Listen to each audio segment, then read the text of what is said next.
हमारे यहाँ चुकंदर को बहुत मामूली समझा जाता है, लेकिन चाइना के रवायती तरीका इलाज में चुकंदर की इतनी ज्यादा कीमतों कदर है कि अगर कोई शख्स बिस्तरे मरग पर ही क्यों ना पड़ा हो और उसे खतरनाक तरीन जानलेवा बीमारी ही क्यों ना हो, उसे चुकंदर का इस्तेमाल लाजमी करवाया जाता है। और इसके पीछे जो वजह है उसको जानने के बाद आप हैरान रह जाएंगे और उसके बाद चुकंदर का इस्तेमाल आप कभी भी नहीं छोड़ेंगे। चुकंदर एक लाल रंग की सब्जी है जिसे जब काटा जाता है तो आपके हाथ भी सुर्ख हो जाते हैं, क्योंकि इसके अंदर बहुत ज्यादा मिकदार में जूस मौजूद होता है। इसे सब्जी के तौर पर पकाया भी जाता है, लेकिन ज्यादातर दुनिया में इसे सैलेड के तौर पर इस्तेमाल किया जाता है। लेकिन अगर चाइना की बात करें तो चाइना में पहले नंबर पर चुकंदर दवा के तौर पर इस्तेमाल होता है, दूसरे नंबर पर सैलेड और तीसरे नंबर पर चुकंदर को सब्जी के तौर पर इस्तेमाल किया जाता है। जब CBC यानी कंप्लीट ब्लड काउंट रिपोर्ट करवाई जाती है तो ज्यादातर लोगों का RBC लेवल कम निकलता है। CBC बुनियादी तौर पर 4 चीजों पर मुश्तमिल होती है: RBC,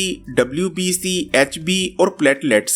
अगर किसी तरह से इन चारों चीजों को बिल्कुल नॉर्मल लेवल पर ले आया जाए तो फिर जितनी मर्जी खतरनाक और जानलेवा ही आपको मर्ज क्यों ना हो, वो मर्ज आपका कुछ नहीं बिगाड़ पाएगा। और चाइनीज लोग अपने रवायती तरीका इलाज में इसी टेक्निक को यूज करते हैं। वो RBC लेवल को नॉर्मलाइज करने के लिए चुकंदर का इस्तेमाल करते हैं। RBC यानी खून में मौजूद लाल खुलियों की कमी को दूर करने के लिए चुकंदर से बेहतर दुनिया में और कुछ नहीं। हमारे यहाँ ज्यादातर लोगों में जो कमजोरी और लाकरपन देखने में आता है उसकी सबसे बड़ी वजह कहीं ना कहीं RBC यानी रेड ब्लड सेल्स की कमी ही रहती है। अक्सर लोगों को कोई बीमारी या हेल्थ इशू तो नहीं होता, लेकिन उनकी रंगत बिल्कुल पीली पड़ी होती है, बिल्कुल सफेदी माइल उनकी रंगत हो रही होती है और चेहरे पर जरा भी लाली नहीं होती। उन लोगों में भी रेड ब्लड सेल्स की कमी ही होती है। ऐसे लोग अगर सिर्फ चंद दिन चुकंदर का इस्तेमाल कर लेते हैं तो उनकी बॉडी में रेड ब्लड सेल्स की कमी दूर हो जाएगी और चेहरे पर इतना बेहतरीन निखार आएगा कि लोग उनकी तरफ मुड़ मुड़ कर देखेंगे। यही वजह रहती है कि हामला खवातीन को भी डॉक्टर चुकंदर के इस्तेमाल की सलाह देते हैं ताकि उनकी बॉडी में रेड ब्लड सेल्स की कमी ना हो। जैसा कि आपके इल्म में होगा कि जिस्म में होने वाली खून की कमी को दूर करने के लिए अगर आप खून लगवाते हैं तो आपको अपने ब्लड ग्रुप का ख्याल रखना पड़ता है। आपको वही खून लगवाना पड़ता है जो आपके ब्लड ग्रुप से मैचिंग हो। लेकिन अगर आप चुकंदर का इस्तेमाल करते हैं तो इसको इस्तेमाल करने से आपकी बॉडी में वही खून बनेगा जो कि आपके ब्लड ग्रुप का है। और यही हेल्दी रहने के लिए नेचुरल चीजों को इस्तेमाल करने का सबसे बड़ा फायदा है। चुकंदर को इस्तेमाल करने का सबसे बेहतरीन तरीका ये रहता है कि जब तक मार्केट में चुकंदर मिल रहा है आप इसकी सब्जी बनाकर इसे इस्तेमाल कर सकते हैं। सैलेड तो चुकंदर की बहुत ही बेहतरीन बनती है, आप इसका जूस बनाकर भी इसे इस्तेमाल कर सकते हैं। लेकिन जब आप देखें कि मार्केट में चुकंदर के रेट बढ़ने लगे हैं तो आप बहुत सारा तकरीबन 10 या 15 किलो चुकंदर मार्केट से खरीद लाएं और इसको ड्राई आउट कर आप महफूज कर सकते हैं। आमतौर पर चुकंदर को काट कर इसे धूप में बिल्कुल ड्राई कर लिया जाता है और उसके बाद चुकंदर का पाउडर बनाकर इसे महफूज कर लिया जाता है। ड्राई चुकंदर को जब पानी में डाला जाता है तो ये बिल्कुल फ्रेश चुकंदर बन जाता है। चुकंदर के ड्राई पाउडर की अगर आप रोजाना की 2 से 3 चुटकियां भी इस्तेमाल कर लेते हैं तो कभी भी आपके जिस्म में खून की कमी नहीं होने वाली। ये इतनी फायदेमंद चीज है। रोजाना चुकंदर को इस्तेमाल करने का एक सबसे बड़ा फायदा ये भी है कि इसको इस्तेमाल करने से हाई ब्लड प्रेशर को कंट्रोल में रखने में बहुत ज्यादा मदद मिलती है। अक्सर लोग सुस्ती, थकावट और जिस्मानी कमजोरी जैसे मसाइल की शिकायत करते नजर आते हैं, लेकिन अगर आप चुकंदर का रोजाना इस्तेमाल कर रहे हैं तो आपको ये तमाम मसाइल सिरे से होंगे ही नहीं। चुकंदर अल्लाह ताला की एक नेमत है, इसलिए कमेंट्स में माशाल्लाह जरूर लिखिएगा। वीडियो अच्छी लगी लाइक करें और अगर अभी तक Hakim Ali health and beauty tips को सब्सक्राइब नहीं किया तो अभी लाल बटन दबाकर इस चैनल को सब्सक्राइब करने के बाद घंटी के आइकॉन को भी दबाइएगा और ऑल नोटिफिकेशन लाजमी सिलेक्ट कीजिएगा।